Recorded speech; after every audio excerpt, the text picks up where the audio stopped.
Eating and driving, is it dangerous? Nowadays, everyone is in such a hurry to get to work, go to school, or run errands that they don't make time to sit down and eat.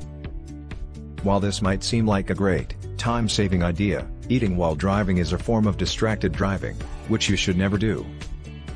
Avoid being a distracted driver and either park and eat, or eat before you leave. There aren't any states that specifically ban eating and drinking while driving. However, some states have laws that allow police to ticket you if you are driving recklessly due to eating. Trying to look at the stain on the road at the same time is just not possible.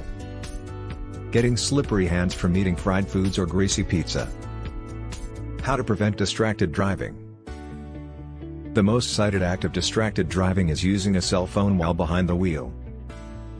Both of these, along with other types of distractions such as noisy passengers, loud music, and even drowsy driving, are easily preventable.